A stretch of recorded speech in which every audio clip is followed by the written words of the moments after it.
चलिए बैठिए सीधे, हाथ बांध के, टेबल में कोई नहीं टिकेगा,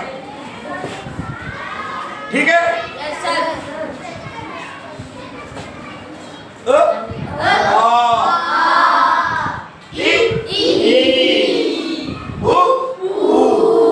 दोनों हुए एक जैसे दिख रहे हैं? दिख रहे हैं? क्योंकि ये भी जुड़वा भाई है, देखिए। अगर मैंने यहाँ से इस चिन्ह को हटा दिया तो दोनों एक से ऐसे हो गए, जुड़वा हो गए। अब इनकी सबसे अच्छी पहचान के लिए हमने ये चिन्ह लगा दिया, जैसे यहाँ चिन्ह लगाया था तो यहाँ लगा दिया, तो एक को कहेंगे हम छोटा ऊ और दूसरे को कहेंगे अपने घर में भी अगर दो बेटे एक से हो जाए या दो बिटिया एक सी हो जाए तो एक को छोटू कहते हैं, दूसरे को बड्डू कहते हैं कि नहीं? बोले बड्डू इधर आओ, बोले छोटू इधर आओ। छोटू को बुलाएंगे तो छोटू आएगा, तो बड्डू को बुलाएंगे तो बड्डू आएगा। तो हमारे साथ भी भाषा इसमें स्वर में भी यही स्थिति हो गई है। इसको कहेंगे हम छोटा ऊ और इसको कहेंगे बड़ा ऊ। तो यहाँ पर लिखा हुआ है इसलिए हम पहचान लेंगे कि ये छोटा ऊ है और ये बड़ा ऊ, सही है ना? परंतु मौखिक रूप से हम नहीं पहचानेंगे कि छोटा ऊ है कि बड़ा ऊ। तो इसको हम पहचानेंगे कैसे? उच्चारण। कैसे पहचानेंगे? इसको जब भी बुलाना है तो इसको कहेंगे हम ऊ। क्या कहेंगे? बिल्कुल समय नहीं लेना, एक होता समय कम से कम ऊ ऊ, ठीक है? और इसको जब भी बुलाना है तो कहाँ किसने बोला? औ नहीं, ठीक है? आया समझ में? नहीं आया? आपकी गलती वही होती है उच्चारण में, इसको बार बार रिवाइज कर लो। अभी अपन को इस महीने में पूरा बेसिक पढ़ लेंगे अपन, और जब बेसिक समझ में आ जाएगा तो पुस्तक पढ़ते आ जाएंगे। पुस्तक उन्हीं बच्चों को पढ़ते नहीं आती या लिखते नहीं आती जिसको ये बेसिक का ज्ञान ही नहीं कि उच्चारण कैसे करना है। आपको पुस्तक पढ़ते सीखना है तो सबसे पहले स्वर सीखिए, स्वर के बाद मात्रा सीखिए, उसका उच्चारण सीखिए, फिर पूरे व्यंजन सीखिए और व्यंजन के साथ स्वर की मात्रा को उपयोग करना सीखिए। उसके बाद कोई आपको पुस्तक पढ़ने से बिल्कुल नहीं रोक पाएगा। सीधे बैठिए आप, चले आगे। Yes sir. अगला अपना मूल स्वर री, सबसे कम स्वर हो गए 4 मूल स्वर। Yes sir. तो दीर्घ स्वर कितने हो गए अभी? 3। अब ए जो बनाए थे हमने कल, अगला स्वर वो किसके मिलने से बना था? कितने बच्चे बताएंगे? यहाँ जो ए नाम का स्वर आएगा वो कौन कौन से स्वर के मिलने से बना था? हाँ, फिर से अच्छा उच्चारण कीजिए। अ धन ई बराबर ए, ये नया स्वर हो गया। अगला स्वर फिर इसी का भाई कौन बताएगा? हो नहीं पढ़ते। अगला स्वर क्या आएगा? अ धन ए बराबर हाँ आएगा, ये ए है और अब आएगा ऐ। और ऐ की पहचान ये है कि ऐ के ऊपर हम एक मात्रा लगाएंगे, ए में नहीं लगाएंगे, ऐ में लगाएंगे। अंडरस्टैंड? Yes sir. फिर अगला स्वर कौन बताएगा? ओ। अगला स्वर क्या आएगा? ओ। अगला स्वर ओ। ए भाई, अगला स्वर ओ। कितने बच्चे बताएंगे कि इस ओ के अंदर कितने स्वर छुपे हैं? किसके मिलाने से बना? कल बताए थे अपन ने। दिमाग लगाइए, ये जो ओ बना है इसके अंदर कितने मूल स्वर छुपे हुए हैं? आप लोगों ने पढ़ा, आपने याद नहीं किया? सर नहीं, केवल hand raise, only hand raise.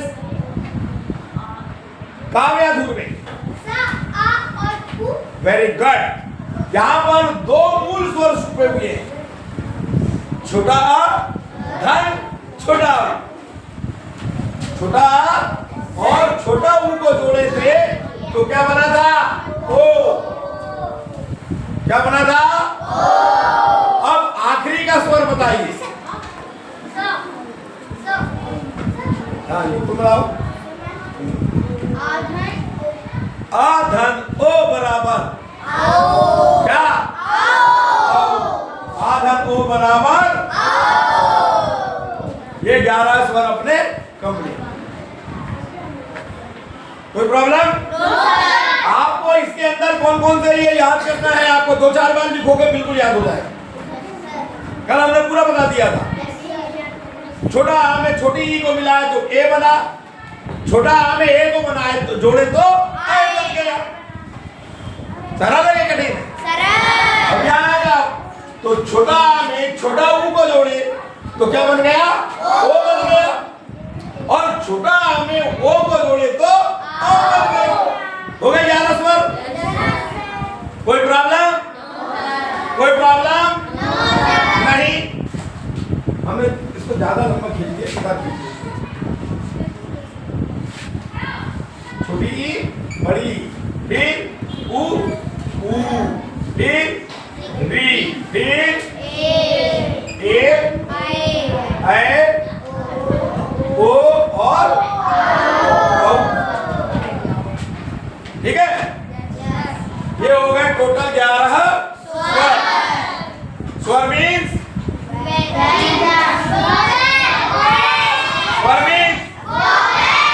English में वावेल्स, हिंदी में स्वर। अंग्रेजी में भी हम वावेल्स पढ़ेंगे, हिंदी स्वरों को पढ़ेंगे, पर वहां पर स्वर नहीं कहेंगे, क्या कहेंगे? वावेल्स।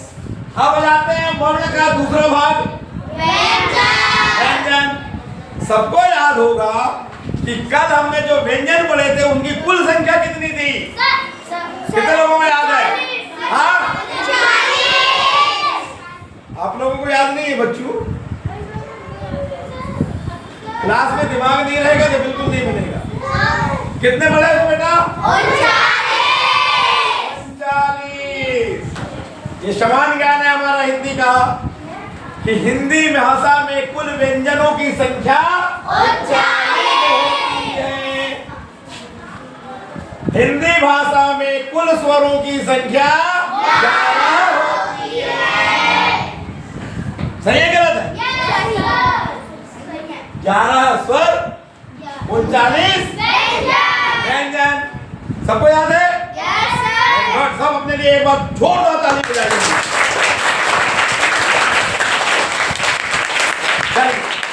अब अपन ये व्यंजनों के नाम लिख लें। पहला वर्ग पढ़े थे हमने का, उसके कप्तान है कि नहीं? ख ग घ और ये एक लाइन में कितने? 5 लिखना नहीं है, बिल्कुल बाद में लिखवाना है। अभी केवल समझिए, अभी बिल्कुल मत लिखिए बेटा। तुम्हारा दिमाग पूरा आधा मेरे तरफ बटेगा, आधा लिखने की तरफ। ना इधर समझ में आएगा ना उधर। मैं आपको पूरा दिमाग में ऐसा प्रयास करूंगा कि मौखिक रूप से एक ही बार में समझ में आ जाए। ठीक है, इसलिए बिल्कुल पूरा दिमाग मेरे तरफ रखिए। लिखना नहीं, बिल्कुल मैं लिखाऊंगा ना, है ना? प्रयास करेंगे कि एक ही बार जो समझ में आ जाएगा तो फिर याद करने की दिक्कत नहीं होगी। एक लाइन में कितने अक्षर? 5। अब दूसरे का कप्तान कौन था? नहीं, उच्चारण बिल्कुल सही। कौन सा वर्ग लिखेंगे? च छ और अंडरस्टैंड? सबके समझ में आया? अगले वर्ग का कप्तान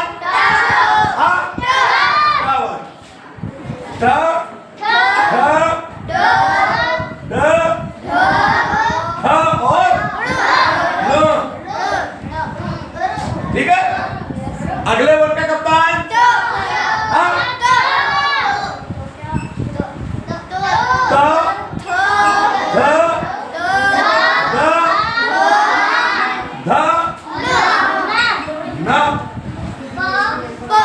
भैया, तुम्हारा को बिल्कुल समझ में इसी कारण से नहीं आता है कि मैं जब इधर बोल रहा हूँ आप भी अपना योगदान दीजिए इधर।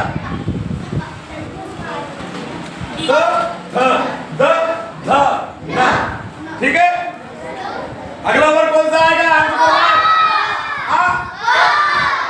गलत उच्चारण।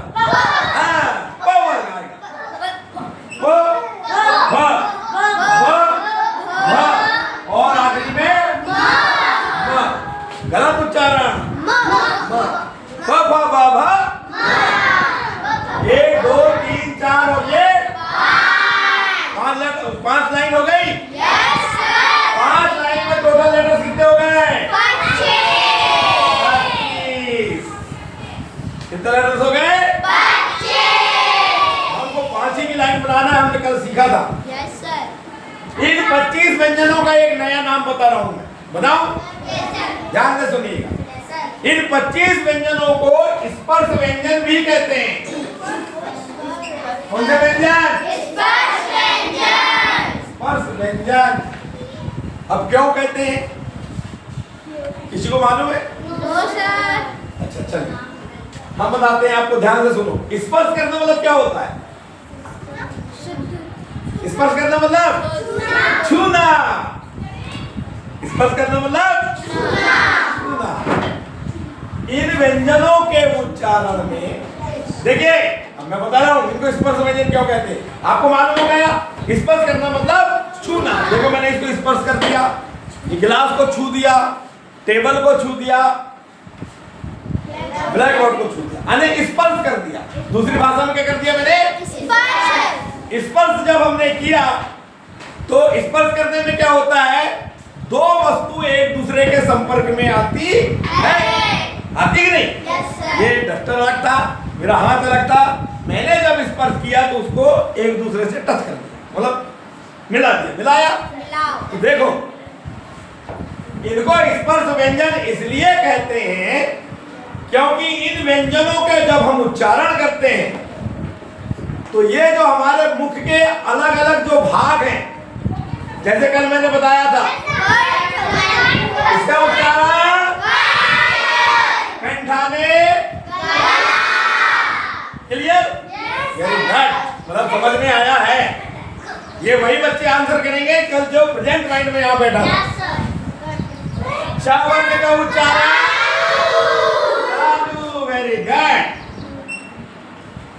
तालु कहां पर है? दांत के ऊपर, जहां पर गरम आलू खाने से जल जाता है, वही हमारा तालु है, ठीक है?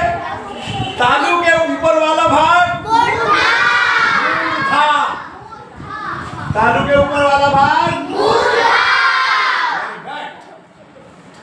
मूर्धा से उच्चारित होते हैं, हमारी जीभ मूर्धा में जाएगी। अगला दंतस्थ व्यंजन है, वेरी गुड। इनका उच्चारण दांत है, हमारे जीभ का आगे वाला भाग कहाँ जाता है?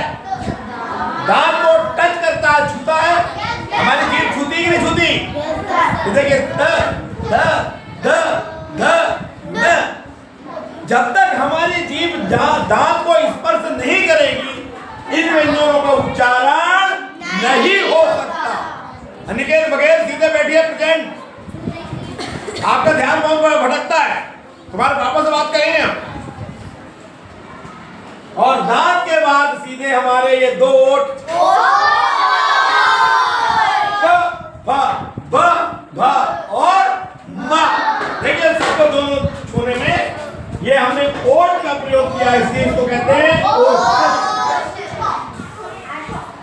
अब आप समझ गए होंगे कि स्पर्श का मतलब क्या होता है? छूना। आने शरीर के दो अंग, शरीर के एक दूसरे को कैसे करते हैं? स्पर्श करते हैं। जैसे देखिए पा बोला तो नीचे वाले ओठ ने ऊपर वाले ओठ को कैसे कर दिया? छू दिया।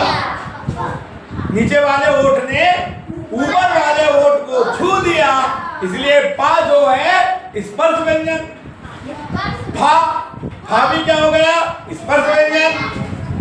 बा स्पर्श व्यंजन, भा स्पर्श व्यंजन और मा स्पर्श व्यंजन। ये पांचों व्यंजनों के उच्चारण में दोनों ओठ का प्रयोग होता है।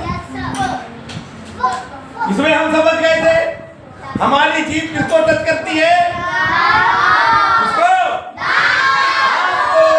इसलिए पांचों व्यंजनों को हम दंतस्थ व्यंजन कहेंगे। कौन सा व्यंजन? सही है गलत? इन व्यंजनों के उच्चारण में हमारी जीभ का भाग कहाँ जाता है? मूर्धा में। इनमें बिल्कुल नहीं जाता, इनमें जाए मूर्धन्य व्यंजन। इन व्यंजनों के उच्चारण में चा वर्ग वाले में हमारी जीभ कहाँ जाती है? इसलिए तालव्य व्यंजन और का वर्ग का उच्चारण सीधे गलत। सारे बच्चे समझ गए? किसी को समझने में कोई कठिनाई? अब अगला व्यंजन था हमारा समूह अंतस्थ वर्ण। कौन सा व्यंजन? सीधे अंदर से बाहर आती है बिना रुकावट के। इसलिए इन व्यंजनों को अंतस्थ व्यंजन कहते हैं। अंतः आने होता है अंदर वाला भाग, अंतः स्थित यानी अंदर स्थित को ही अंतस्थ कहा जाता है। और वो व्यंजन कितने थे हमारे? कितने? चार। कितने व्यंजन थे? उसमें पहला व्यंजन क्या? य, फिर, ल और ये वेरी गुड। ये हो गया अंतस्थ व्यंजन। कोई प्रॉब्लम? अब अगली लाइन कितने की बनेगी? अगली लाइन 4 की। उनका क्या नाम था? ऊष्म व्यंजन। Very good. कारण क्या था? ऊष्मा आने, ऊष्मा आने, गर्मी, ऊष्मा आने। तो जब इन व्यंजनों का हम उच्चारण करते हैं तो हमारे मुख से गर्म हवा बाहर निकलती है। इसलिए इन व्यंजनों को ऊष्म व्यंजन कहते हैं, जिनकी संख्या चार है। जिनकी संख्या जिसमें पहला लेटर क्या था? स। इस सा का उच्चारण कहां से होगा? स, दांत से। इसे इसको दंतस्थ वाला सा, दांत वाला सा। दांत के पीछे, दांत के पीछे वाला भाग तालु। दांत के पीछे वाला तो जिसको हम संयम वाला सा कहते हैं उसका उच्चारण स्थान क्या है? तालु। इस सा के उच्चारण में हमारे जीभ का जो भाग है तालु में ही जाना चाहिए, तो ही हमारा उच्चारण सही है, अन्यथा गलत। अन्यथा गलत। हमने इसको पढ़ा है सा सरोते का और इसको पढ़ा है क्या संयम का, क्या संयम का। अरे हो सवाल तो यही उठता है सर ये भी सा है और ये भी शा है, तो फिर 2 सा बनाने की क्या जरूरत थी? और एक और सा ये है भाई, 3 सा बनाने की क्यों जरूरत है? भाई 3 सा इसलिए बनाया गया है क्योंकि तीनों का उच्चारण स्थान अलग अलग है। पहले वाले का उच्चारण दांत से, जो जीभ का जो पहला भाग है दांत में जाएगा। दूसरे का उच्चारण करेंगे तो कहां जाना चाहिए? जीभ कहां जाना चाहिए?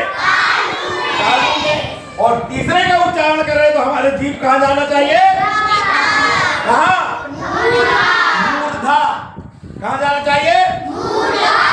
मैंने इसको बढ़िया क्रम से भी जमा दिया, पहले दांत, फिर तालु, फिर मूर्धा। सही है ना? इसको हम पढ़े हैं बचपन में सा षटकोण का। क्या पढ़े हैं? अरे शा से षटकोण का नाम बनता है, इसलिए इसको हम कहते हैं सा षटकोण। पर अब आपको याद रखना है दांत वाला सा, तालु वाला सा और ये कौन सा सा? मूर्धा वाला सा। ऐसे ही याद रखना है, ये आपको जीवन भर काम आएगा। कॉम्पिटिशन एग्जाम में यही पूछता है कि मूर्धन्य शा कौन सा है, तालव्य शा कौन सा है और दंतस्थ सा कौन सा है। अब आप बता दोगे बिना देखे? अगला जो ऊष्म व्यंजन है जिसको बोलने से हमारी ऊष्मा निकलती वो कौन सा है? क्या है? तो 4 की लाइन ये हो गई, 4 की लाइन ये हो गई। इनका नाम हमने क्या नाम दिए थे? ऊष्म व्यंजन। कौन सा व्यंजन? अब एक 4 की और लाइन बची नहीं बची? तानी बैठिए। अब वेरी गुड। कौन सी लाइन बची है? संयुक्त अक्षर। लंबा शब्द है, बोलने में कठिनाई होती है, बार बार बोलोगे तो संयुक्त अक्षर। देखिए कल मैंने बताया था संयुक्त धन अक्षर, यानी इसमें दो शब्द हैं। कितने शब्द हैं? दो। मैंने कल बताया कि संयुक्त का मतलब क्या होता है? जुड़ना या मिलना। तो ये जो अक्षर हम लिखेंगे, इन अक्षरों में एक से ज्यादा अक्षर जुड़े हुए हैं। तो पहला अक्षर क्या है संयुक्त अक्षर का? पहला अक्षर क्या है? पहला लेटर छ। छ। उसमें का साउंड छुपा होना चाहिए। जैसे अक्षर अक्षर बोले तो सेकंड वाला जो छ आता है उसमें का उच्चारण होता है, वही वाला कक्ष। ये देखिए, ये पहला लेटर है कक्ष। अब आपको याद होगा कि कल मैंने बताया था इसके अंदर कौन कौन से लेटर छुपे हुए हैं? आधा, आधा। पहले क्या है? आधा। पहले आधा, फिर उसमें आधा और सा तो छुपा है, पर कौन सा वाला सा? षटकोण वाला। अब नहीं याद रखो, मूर्धन्य वाला सा। मूर्धन्य वाला है कि नहीं? अब आपको इसको बार बार याद रखना है, षटकोण को भूल जाओ। पहले में हमने पढ़े थे सा षटकोण का, सा सा पहले का और शा शा शा। अब आपको ऐसा नहीं, मैंने क्रम से बता दिया। दंतस्थ वाला, तालु वाला और ये मूर्धा। तो इसके अंदर कौन सा वाला छुपा हुआ है? ये भाई वाला। आधा है क्या पूरा है? आधा। तो स्वर कौन सा छुपा हुआ है? क्लियर? याद हुआ नहीं हुआ? देखो बार बार अभ्यास करोगे, रिवाइज करोगे तो ही होगा, अन्यथा होने वाला वो नहीं। पढ़ते बोर्ड लग रहा है? बोर्ड तो नहीं लग रहा है ना? बोर्ड लग रहा है बेटा? मजा आ रहा है? चले आगे? समझ में आ रहा है? जो बच्चा अलर्ट बैठेगा उसी बच्चे को समझ में आएगा, अन्यथा समझ में आने वाला नहीं है। आप अलर्ट बैठिए। दूसरा संयुक्त अक्षर त्रा। बोलने से ही समझ में आ रहा है कि आधा ता और पूरा। अगला हाँ, ये सबसे बहुत इंपॉर्टेंट है, क्योंकि ये जैसा सुनने में आता है वैसा इसके अंदर नहीं है। कल मैंने बताया था नाम दो, याद है? अरे उठो। आधा ज इया, आधा इया। कल ये बहुत इंपॉर्टेंट। देखिए कंपटीशन एग्जाम में सबसे ज्यादा इसी को पूछा जाता है। क्यों पूछा जाता है? कि बच्चे को पूछे कि बेटा ग के अंदर क्या क्या छुपा है, तो बच्चे ने बता दिया कि आधा ग और या, यही कहेंगे ना। जबकि हकीकत ऐसी नहीं है। हकीकत ये है कि इसके अंदर आधा ज छुपा है, ये और उसी वर्ग का इया। और स्वर कौन सा है? सही है गलत है? पीछे वाले बच्चों अभय करते तुम विशेष ध्यान दीजिए। तुम्हारा ध्यान मेरे तरफ बिल्कुल नहीं होता है। एक अभय, हर्षित सोनी, उसके बाजू वाले बच्चा क्या नाम है? आर्यन। तुम्हारा ध्यान क्लास में बिल्कुल नहीं होता है, तुम ढंग से ध्यान से सुनते ही नहीं हो। चलिए, तो सबको याद हो गया बेटा? आधा ज और आधा य, धन अ बराबर य। ठीक। और लास्ट लेटर क्या बेटा? श्रा। सुनने से भी समझ में आ गया है कि इसके अंदर दो वर्ण है, आधा श और आधा र, धन छोटा। तो सातों है, पर हमारे पास 3 सा है। कितने सा है? तो मिसाल लिख रहे हो पंडित जी, बताइए इसके अंदर कौन सा वाला सा है? क्या नाम? आदि मिश्रा। तालु वाला। सही बोला गलत बोला? सही बोला। तालु वाले को हम सलजम वाला कहते हैं ना। तो इसके अंदर है आधा स, धन आधा र धन छोटा उससे हो गया सा। वेरी गुड, सबको याद हो गया। इसलिए याद हुआ है कि कल आपने बहुत ध्यान लगाकर इधर सुना है। सही है कि नहीं? आप ध्यान लगा के नहीं सुनोगे, इन बच्चे पिछड़ने का यही कारण है कि ये जब मैं पढ़ाता हूँ तो कोई दायां देखता है, कोई बायां देखता है, कोई इधर देखता है, कोई इधर ठूसा मारता है, कोई इधर। पिछड़ने का यही कारण। आप किसी भी बड़े से बड़े स्कूल में चले जाइए, आप जब तक अपना ध्यान टीचर की ओर नहीं देंगे और स्वयं अभ्यास नहीं करेंगे, दुनिया की कोई ताकत तुमको पढ़ा नहीं सकती। मैं केवल आपको पढ़ाऊंगा, मैं केवल प्रयास करूंगा, पर अंतिम प्रयास आपको ही करना है। करना है कि नहीं करना है? अगर आपने प्रयास नहीं किया तो आपको बनने वाला नहीं है। सही है गलत है? अब अंतिम दो बचे हैं, कौन बताएगा?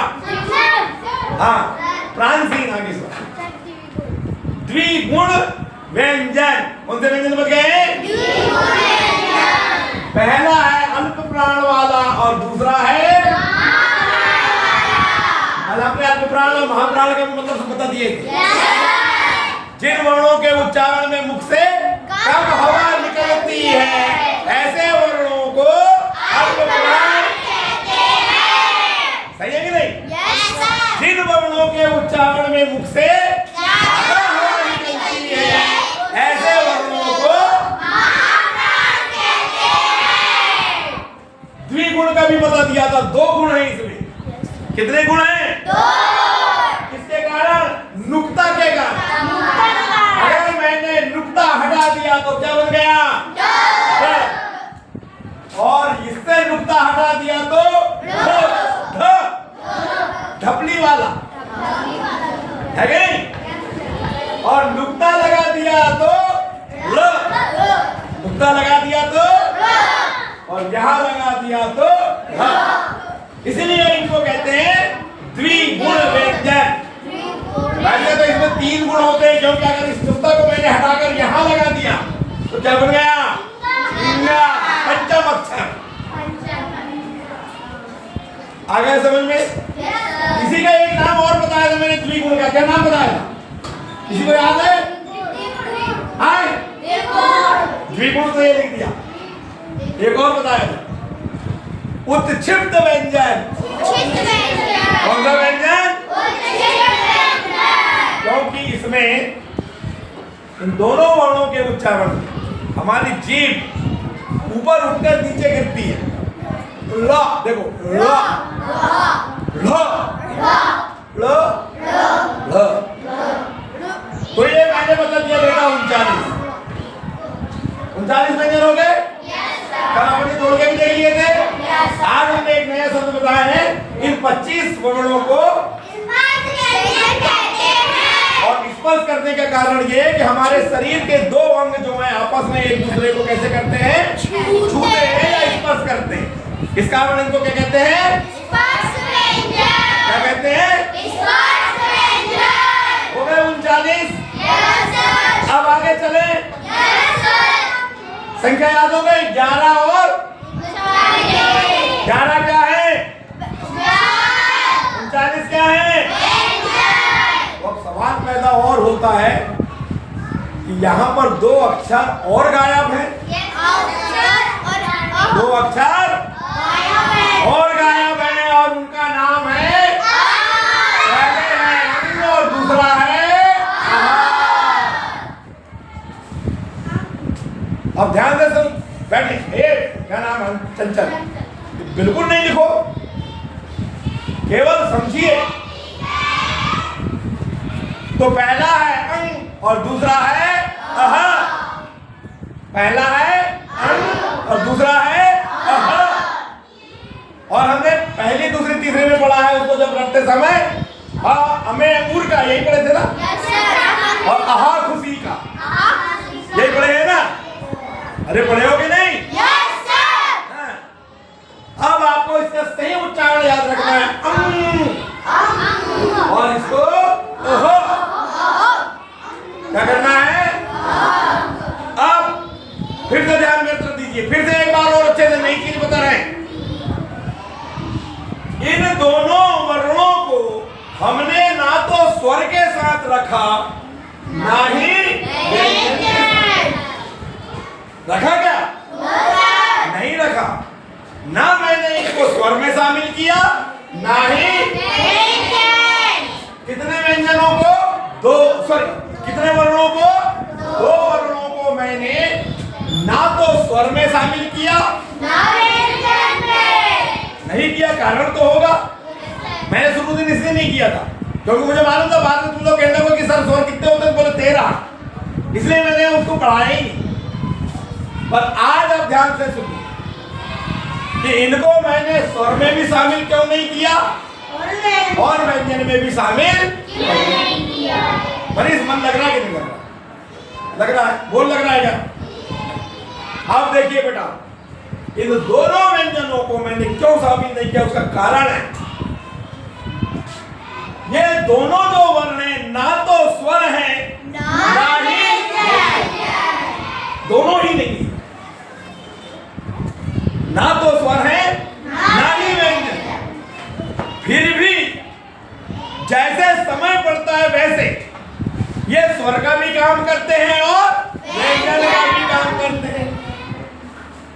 स्वर का भी काम कर लिए और व्यंजन का भी। समय के अनुसार। पंडित जी दुबे महाराज इधर, ये दोनों वर्ण जो है ना तो स्वर है ना ही व्यंजन है, इसलिए हम इनको ना तो स्वर माला में शामिल करेंगे ना तो व्यंजन माला में शामिल करेंगे। तो फिर इनका नाम भी देंगे, जैसे इसका नाम हमने दे दिया स्वर, इसका नाम दे दिया व्यंजन, तो इनका भी नाम देना पड़ेगा कि नहीं? और इन दोनों व्यंजनों का हम जो नाम देंगे वो देंगे हम अयोगवाह। कौन से वर्ण है ये? अयोगवाह। अब आप कहोगे कि सर इनको अयोगवाह क्यों कहा गया? भाई हर किसी के नाम के पीछे कोई ना कोई रीजन रहता। अब आप पूछोगे सर अयोगवाह क्यों कहा जाता है, वो भी बताइए। नहीं, अयोगवाह में भी दो शब्द जुड़े हुए हैं, अयोग धन वाह। अयोग धन। अब देखिए यहाँ पर एक शब्द जो है ये गणित का आया है, योग। योग करना आने, योग करना आने, और उसके सामने हमने आ नाम का उपसर्ग लगा दिया तो अयोग।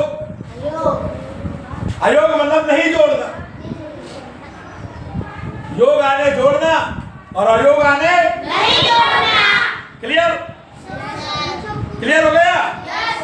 तो नहीं जोड़ना मतलब यही वाला, ना तो स्वर के साथ जोड़ना ना तो व्यंजन के साथ जोड़ना, ये अयोग है।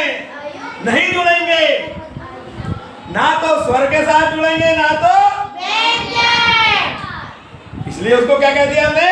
अयोग। फिर भी देखिए, फिर भी वो अपना काम करते हैं, आने वहन करते हैं। वहन करता आने ढोना, वजन ढोना। अरे ढोने का काम समझते हो नहीं? किसी वस्तु को एक स्थान से दूसरी स्थान पर ले जाना, वहन करना कहते हैं। फिर भी वो अपना अर्थ वहन करते हैं, कभी स्वर के साथ तो कभी व्यंजन के साथ, इसलिए उनको क्या कहते हैं? अयोगवाह वर्ण कहते हैं। ऐसे वर्ण जो ना तो स्वर है ना ही व्यंजन, फिर भी अपना अर्थ वहन करते हैं। वहन करते हैं यानी बताते हैं, ढोते हैं, ले जाते हैं, इसलिए इन वर्णों को अयोगवाह वर्ण कहते हैं, जिनकी संख्या कितनी है? 2। अब आ गए समझ में? आया नहीं आया? इधर से बात करना। आ गए समझ में? क्यों कहते हैं अयोगवाह? क्योंकि ना तो ये स्वर है ना व्यंजन।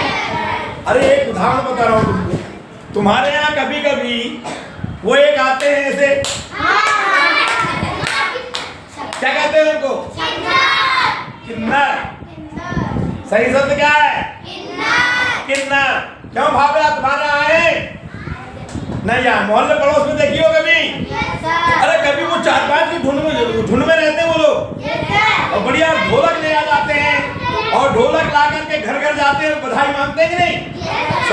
50 रुपए जो भी है, और लोग बिल्कुल देखते हैं। सीधे बैठिए। वो लोग देखिए ना तो पुरुष है ना ही मालूम है तुमको? नहीं मालूम, इधर मालूम ही नहीं, सुमित तुमको मालूम है? ना तो वो पुरुष है ना ही महिला, पुरुष भी नहीं है और महिला भी नहीं है। ऐसे लोगों को ही किन्नर कहा जाता है। कभी वो कहता है पुरुष की भाषा बोल देता है और कभी महिला की, दोनों में शामिल रहते हैं। उनको अन्य पुरुष कहते हैं, नपुंसक लिंग कहते हैं। ना ही पुरुष है ना ही, वैसे ही इसी को समझ लीजिए कि ना तो स्वर है ना ही, फिर भी ये दोनों का काम करते हैं। वो लोग भी वैसे ही करते हैं, कभी वो पुरुष का रूप धारण कर लेते हैं, कभी कायगा, इसलिए उनको किन्नर कहा जाता है। तो इसलिए अपन इनका नाम क्या देंगे यहाँ पर? भाषा में क्या नाम देंगे? अयोगवाह। सबको क्लियर हो गया? सबको क्लियर हो गया? अब हमारा आ जाते हैं समान ज्ञान। हमने जो पढ़ा है भाई, भाव्या नागले काव्या ध्रुवे रुद्राक्षी, बातचीत नहीं। चलिए अब अपना जीके निकालते हैं। क्या निकालते हैं? जीके। हमने जो पढ़ा उसी से। अब आपको अगर समझ में आया है तो आपको उत्तर देना है। हिंदी भाषा में कुल कितने स्वर होते हैं? 11। कितने होते हैं? 11। सही है। हिंदी भाषा में अयोगवाह वर्ण कितने होते हैं? 2। कितने होते हैं? 2। इधर से बहुत कम, इधर अलग बहुत कम है। अयोगवाह हो गए 2। हिंदी भाषा में व्यंजन कितने होते हैं? कितने होते हैं? 39। एक कम, एक कम 40। अब इसको हम जोड़ देते हैं। 9 और 2, 9 और 2, 11 का 11। हाँ सही चाल कीजिए। 11 में फिर एक जोड़े तो 11 और 1 12। 12 की हासिल में 1 और 1 2, 1 और 1 2 और 3 5। नया उत्तर निकल कर कितना? 52। हिंदी भाषा में कुल वर्णों की संख्या 52। कुल वर्ण मतलब क्या क्या मिला के? स्वर, अयोगवाह और व्यंजन।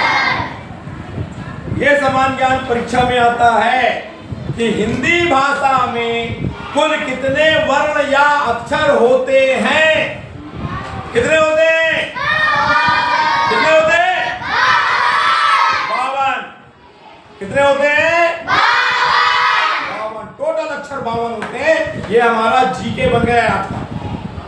क्लियर? अब ये 52 लेटर्स आपको पूरे बिना देखे पहचानते आना चाहिए। कैसे पहचानते आना चाहिए? ये क्या है? ये क्या है? ये क्या है? उच्चारण जल्दी से करना है। ये क्या है? ये क्या है? ये क्या है? ये क्या है? हाँ? ये क्या है? ये क्या है? ये क्या है? Very good.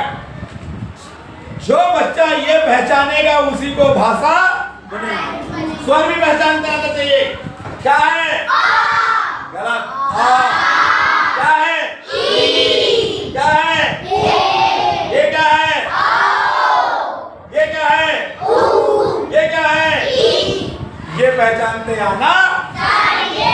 जिस बच्चे ने ये पहचान लिया स्वर, व्यंजन, अयोगवाह,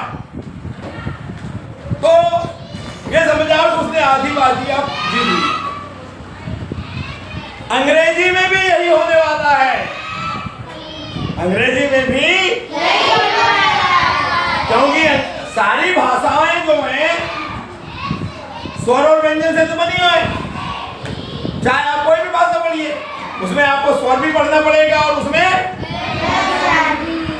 तो अब आपको अच्छे से याद हो गया कि हिंदी में कितने अक्षर होते हैं, 52। और अंग्रेजी में 52 अक्षर नहीं होते। अंग्रेजी में उसको लेटर्स कहते हैं। क्या कहते हैं?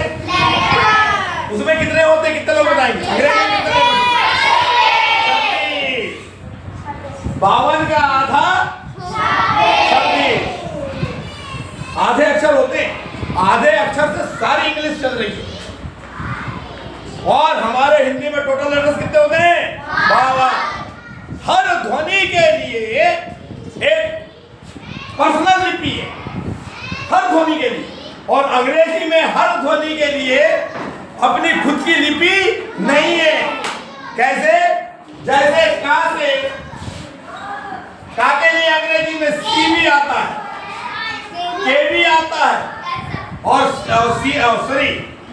सी से सा भी बनता है। एक ही अक्षर से देखिए, ये सी से का भी बनता है और सा भी बनता है। और हमारे यहाँ ऐसा नहीं है। हमारे लिए का के लिए क ही है, सा के लिए सा ही है। ठीक है कि नहीं? अंग्रेजी का एक लेटर और है जी। इससे क्या क्या बनता है? ज भी बनता है और द भी बनता है। एक ही अक्षर से दो। लड़का यही कंफ्यूज होता है कि कब का पढ़ूं और कब ज पढ़ूं, इसलिए इंग्लिश हमको कठिन लगने लगती है। पर हमारी हिंदी भाषा में ऐसा नहीं है। हमारी हिंदी भाषा में हर ध्वनि के लिए अपनी खुद की लिपि है। लिपि समझते हो? लिपि यानी लिखावट, चिन्ह। लिखने का चिन्ह को लिपि कहते हैं। क्या कहते हैं? लिपि। ये लिपि है, मैंने लिपि में लिखा हूं। और हिंदी भाषा को जिस लिपि में लिखा जाता है वो मालूम है किसी को? कौन सी लिपि है? नहीं मालूम। ये मैंने जो लिखा हूं ये देवनागरी लिपि है। कौन सी लिपि? देवनागरी। फिर से अच्छे से बोले, देवनागरी। हाँ, ये जो मैंने लिखा हूं इसको देवनागरी लिपि कहते हैं। कौन सी लिपि कहते हैं? एक समान ज्ञान बता दिया चंचल मैंने। हिंदी को किस लिपि में लिखा जाता है? देवनागरी। भाव्या नागरे, हिंदी को किस लिपि में लिखा जाता है? कौन सी लिपि? और अंग्रेजी को जो लिखा जाता है वो रोमन में, रोमन लिपि में लिखा जाता है। तो आज के लिए इतना ही। पर्याप्त। आज मैंने आपने कल इसलिए रोक के रखा था कि अगर मैं कल अयोग भाई हिंदी के साथ बता देता तुम हो जाते कंफ्यूज। इसलिए मैंने एक दिन स्वर पढ़ाया, दूसरे दिन व्यंजन पढ़ाया और तीसरे दिन अयोग वहां में ला करके हमने पूरी वर्णमाला कंप्लीट कर लिया। ये जो पूरा बना है ये क्या है? वर्णों की माला। कितने बच्चों को पूरी वर्णमाला याद? जिन बच्चों को वर्णमाला याद नहीं है उनको 2-4 दिन के अंदर बढ़िया मैं समय दे रहा हूं। कल हम इसके सुनिए, कल हम इसके आगे वाला पाठ बताएंगे। ये जो स्वर है इनकी मात्राएं सिखाएंगे। क्या सिखाएंगे? मात्राएं। कल सिखाएंगे। कोई भी बच्चा अब्सेंट नहीं रहेगा। कितने बच्चे अब्सेंट रहेंगे कल बताओ ईमानदारी से? 10वीं पटले अब्सेंट रहने वाले। क्यों? कल अब्सेंट नहीं रहने बेटा है। कल हम इसका बढ़िया स्वर का बदला हुआ रूप सिखाएंगे। स्वर के बदले हुए रूप को ही मात्रा कहते हैं। पर ये होगा कल। ठीक? अब किसको किसको टॉयलेट जाना है?